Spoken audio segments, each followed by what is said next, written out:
할렐루야, 전능하신 우리 주님을 찬양하고 선포합니다. 오늘 이 시간도 예배로 나오신 모든 성도님들을 축복합니다. 5월 25일 토요일 아침 예배를 주님 앞에 드리겠습니다. 다 함께 조용한 기도 드리시겠습니다. 은혜와 사랑으로 우리를 충만하게 채워주시고 덧입혀주시는 주님, 이 시간 주님 앞에 예배로 나온 주의 자녀들, 주님의 음성을 듣고자 갈급함을 가지고서 나온 주의 백성들을 축복하여 주시옵소서. 오늘도 주님께서 이 예배 가운데 함께하여 주시고 우리의 그 각 자리 가운데에서도 주님께서 성령을 입혀주시사 놀랍게 변화시켜 주실 줄로 믿습니다. 거룩해 하여 주시는 줄로 믿습니다. 오늘도 이 예배하는 순간 오직 주님만을 찬양하게 하여 주시고 주님의 말씀을 더욱더 깊이 듣고 누리는 복된 시간 되게 도와주시옵소서. 모든 말씀 예수님의 이름으로 기도드렸습니다. 아멘. 오늘 함께 고백할 시편의 찬양은 시편 21편 7절에서 8절까지의 말씀입니다. 왕이 여호와를 의지하오니 지존하신 이의 인자함으로 흔들리지 아니하리이다. 왕의 손이 왕의 모든 원수들을 찾아내며 왕의 오른손이 왕을 미워하는 자들을 찾아내리로다. 아멘. 오늘 우리에게 주시는 하나님의 말씀은 사도행전 11장 1절에서 18절까지의 말씀입니다. 유대에 있는 사도들과 형제들이 이방인들도 하나님의 말씀을 받았다 함을 들었더니 베드로가 예루살렘에 올라갔을 때 할례자들이 비난하여 이르되 내가 무할례자의 집에 들어가 함께 먹었다 하니 베드로가 그들에게 이 일을 차례로 설명하여 이르되 내가 욥바시에서 기도할 때 황홀한 중에 환상을 보니 큰 보자기 같은 그릇이 내 귀에 매어 하늘로부터 내려 내 앞에까지 드리워지거늘 이것을 주목하여 보니 땅에 네 발 가진 것과 들짐승과 기는 것과 공중에 나는 것들이 보이더라. 또 들으니 소리 있어 내게 이르되 베드로야 일어나 잡아먹으라 하거늘 내가 이르되 주님 그럴 수 없나이다. 속되거나 깨끗하지 아니한 것은 결코 내 입에 들어간 일이 없나이다 하니 또 하늘로부터 두 번째 소리가 있어 내게 이르되 하나님이 깨끗하게 하신 것을 내가 속되다고 하지 말라 하더라. 이 일이 3번 있은 후에 모든 것이 다시 하늘로 끌려 올라가더라. 마치 세 사람이 내가 유숙한 집 앞에 서 있으니 가이사랴에서 내게 보낸 사람이라. 성령이 내게 명하사 아무 의심 말고 함께 가라 하시매 이 6 형제도 나와 함께 가서 그 사람의 집에 들어가니 그가 우리에게 말하기를 천사가 내 집에 서서 말하되 내가 사람을 욥바에 보내어 베드로라 하는 시몬을 청하라. 그가 너와 내 온 집이 구원받을 말씀을 내게 이르리라 함을 보았다 하거늘 내가 말을 시작할 때 성령이 그들에게 임하시기를 처음에 우리에게 하신 것과 같이 하는지라. 내가 주의 말씀에 요한은 물로 세례를 베풀었으나 너희는 성령으로 세례를 받으리라 하신 것이 생각나노라. 그런즉 하나님이 우리가 주 예수 그리스도를 믿을 때 주신 것과 같은 선물을 그들에게도 주셨으니 내가 누구이기에 하나님을 능히 막겠느냐 하더라. 그들이 이 말을 듣고 잠잠하여 하나님께 영광을 돌려 이르되 그러면 하나님께서 이방인에게도 생명 얻는 회개를 주셨도다 하니라. 아멘. 어제 우리는 이방인인 고넬료가 주님의 복음의 말씀을 듣고 성령을 받고 세례받게 되는 그 놀라운 사건에 대해서 보았습니다. 이방인이 세례를 받고 성령을 받았다는 것은 당시 초대교회로서는 놀랄만한 일이었고 그것이 놀라운 새 출발이었음을 우리는 이야기했죠. 그리고 오늘 말씀에서는 이 부분으로 인한 약간의 혼란의 과정이 있음을 보여줍니다. 1절을 보시면은 유대에 있는 사도들과 형제들, 즉 유대교 그리스도인들이 이방인이 성령을 받고 세례도 받는 등의 일을 겪었음을 듣습니다. 그리고 2절과 3절을 보시면은 일부 할례자들, 이들은 아무래도 유대교 그리스도인들 중에 일부로 보이죠. 이들이 매우 격앙되어서 베드로를 찾아오는 것을 볼 수 있죠. 2절을 보시면은 베드로를 비난했다라고 말합니다. 그리고 3절의 표현이 매우 위험하게 보이는데요. 어떻게 말하냐면은 내가 무할례자의 집에 들어가서 함께 먹었다 이렇게 말합니다. 여기서 무할례자라고 하는 것은 단순히 이방인이라고 부르는 것보다 더욱더 낮춰서 더욱더 구별하여서 부르는 것입니다.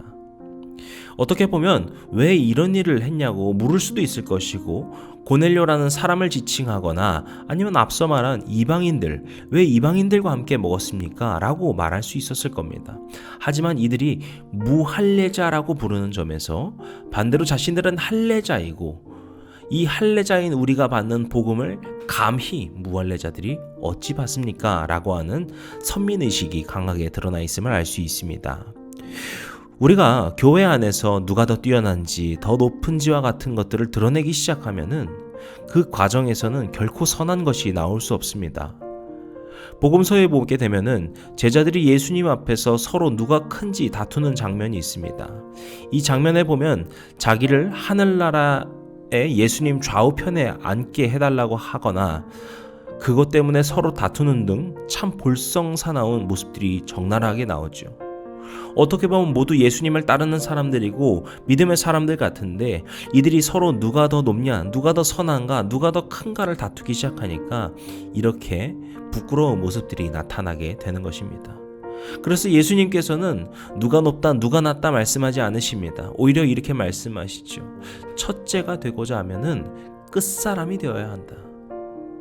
이것을 역으로 보게 되면은 지금 제자들의 모습은 첫째가 되고자 하였기 때문에 그들의 모습은 끝의 사람의 모습처럼 보였던 것이겠죠. 이처럼 자신을 드러내고자 하는 건 섬김을 하는 것이 아니라 섬김 받기를 원하는 것, 자신이 더 뛰어나다고 말하는 것, 자신은 선택을 받았고 자신은 할례를 받았고 저들은 할례를 받지 못하였다고 구분하고 차별하고 비판하는 것, 이것은 오히려 자신의 밑바닥을 보이는 것에 불과합니다. 지금 베드로를 향해서 비난하며 논쟁하는 할례자들의 모습, 그 유대인들의 모습이 바로 그렇죠. 그들은 유대인이면서도 그리스도인임에도 불구하고 그 그리스도인에서의 선한, 그 거룩한 정체성은 상실하고 자신이 더 뛰어나다는 것을, 자신이 더 대단하다는 것을 드러내는 미숙한 모습에 불과하였습니다. 사랑하는 성도 여러분, 우리는 주님을 믿는 사람으로서, 주님을 우리의 심령 안에 품고 살아가는 사람들로서 오직 자신을 낮추고 교회 안에서 또 우리가 세상 안에서 섬기고 세워주는 사람들이 되어야 할 것입니다. 그럴 때 우리 교회가 믿음의 공동체가 될 것이고, 우리가 세상을 섬김으로써 주님께서 오히려 우리를 높여주시는 놀라우신 은혜를 함께 입을 수 있을 것입니다. 그러한 주님을 닮아가시는 믿음의 사람들 되시기를 축복합니다. 이제 좀 이야기를 이어서 가게 되면은, 그렇게 할례자들의 비난과 반발을 들은 베드로는 이들에게 그 당시의 상황을 쭉 설명하기 시작합니다. 그가 환상을 본 순간부터 해서 고넬료와 그곳 이방인들에게 임한 성령의 역사까지, 그가 직접 경험하고 깨달은 하나님의 마음에 대해까지 깊이 깨달았음을 설명합니다. 오늘 본문 5절부터 15절까지는 앞선 그 10장의 이야기들을 그렇게 함축해서 정리하는 내용이죠. 그러면 16절부터 해서 이야기하는 베드로의 그 결론과 주장은 무엇입니까? 예수님께서 공생의 기간에 제자들에게 말씀하신 것을 그는 떠올리며 이렇게 말합니다. 세례 요한은 물로 세례를 베풀었지만 너희는 성령으로 세례를 받을 것이다. 이것이 무엇을 의미하는 겁니까? 17절에 보시면 나오죠. 우리가 주 예수 그리스도를 믿을 때 주신 것과 같은 선물, 즉 그 성령의 세례를 그 고넬료를 비롯한 이방인들에게도 주님께서 주셨다라는 겁니다.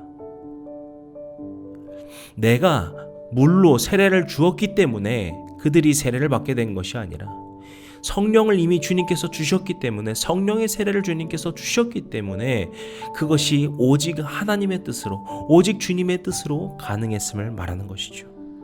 이것은 하나님의 뜻이었기 때문에 내가 막을 수 없었고 이것은 주님의 일이다 라고 베드로는 정리하게 됩니다. 이 말을 들은 이 할례자들, 이 유대교 그리스도인들의 반응이 참 신기합니다. 먼저 18절 보시면 그들은 잠잠했다라고 하죠. 그리고서 어떻게 반응합니까? 하나님께 영광을 돌립니다. 그러면서 이렇게 말하죠. 이제 하나님께서 이방인에게도 회개와 복음을 주셨구나. 이것을 그들이 깨달았다는 겁니다. 저는 이 점이 참 많이 묵상이 되고 저에게 많은 감동을 주었습니다. 처음 왔을 때 이 할례자들의 반응이 어땠습니까? 아까 말씀드렸죠. 비난하면서 베드로를 찾아왔습니다. 아니, 우리는 할례자들인데 어떻게 그 무할례자들이 세례를 받을 수 있습니까? 베드로, 어떻게 당신이 그들과 함께 할 수 있습니까? 막 격앙되어서 반응했습니다. 하지만 베드로의 말을 듣자 자신의 생각을 곧장 굽히게 되죠. 잠잠하게 되죠. 그리고 오직 주님께서 역사하심을 겸허히 인정하고 찬양하게 됩니다. 이들의 이런 모습은 마치 베드로가 환상 속의 짐승을 먹지 않겠다고 거부했다가 하나님의 말씀하심을 깨닫고서 고넬료를 만나고 그에게 성령을 베푼 것과 비슷합니다. 저는 이것이 우리 믿음의 성도들에게도 참 중요하다고 생각합니다. 우리는 항상 겸손한 마음, 또 열린 마음으로 살아가야 합니다. 오직 주님의 뜻 아래 우리는 순종하는 것이고요. 오직 주님의 뜻을 받아들이며 살아가는 것입니다. 이것은 옳습니다. 이것은 잘못됐습니다. 나의 생각으로, 나의 고집으로 살아가는 것이 아니라 하나님께서 말씀하실 때 그 말씀에 순종하고 그것에 겸허히, 겸손히 받아들이며 살아갈 때 그것을 주님께서 기뻐하시고 주님께서 그런 우리를 놀랍게 사용하시고 놀라운 복으로 인도하실 줄로 믿습니다. 사랑하는 성도 여러분, 오늘 우리에게 주신 말씀 기억하시면서 그런 믿음의 사람들, 주님의 예배자들 되시기를 주님의 이름으로 간절히 축복합니다. 기도하시겠습니다. 오늘도 우리를 변화시켜 주시고 새롭게 하시고 승리를 주시는 주님을 찬양합니다. 주님께서 우리에게 베풀어 주신 은혜를 또한 감사합니다. 이 예루살렘에서 시작된 복음의 역사가 흐르고 흘러 우리에게까지 올 수 있었음에, 그렇게 우리가 믿음의 복음으로 살아갈 수 있었음에 또한 주님 감사드립니다. 오직 주님의 말씀에 힘입어 살아가는 믿음의 사람들 되게 하여 주시고 오직 주님의 인도하심에 따라 살아가는 주님의 복된 자녀들 되도록 도와주시옵소서. 오늘 하루하루의 삶이 우리가 그리스도인임을 기억하고 그것을 그 정체성을 붙들고 살아가는 하루가 되게 하시고 그렇게 주님 앞에 복된 믿음의 사람으로 주님 세워 주시옵소서. 모든 말씀 예수님의 이름으로 기도드렸습니다. 아멘. 이제 주기도문 함께 드리시고 오늘 예배를 마치도록 하겠습니다. 하늘에 계신 우리 아버지여, 이름이 거룩히 여김을 받으시오며 나라의 임하옵시며 뜻이 하늘에서 이룬 것 같이 땅에서도 이루어지이다. 오늘날 우리에게 일용할 양식을 주옵시고 우리가 우리에게 죄진 자를 사하여 준 것 같이 우리 죄를 사하여 주옵시고 우리를 시험에 들게 하지 마옵시고 다만 악에서 구하옵소서. 나라와 권세와 영광이 아버지께 영원히 있사옵나이다. 아멘.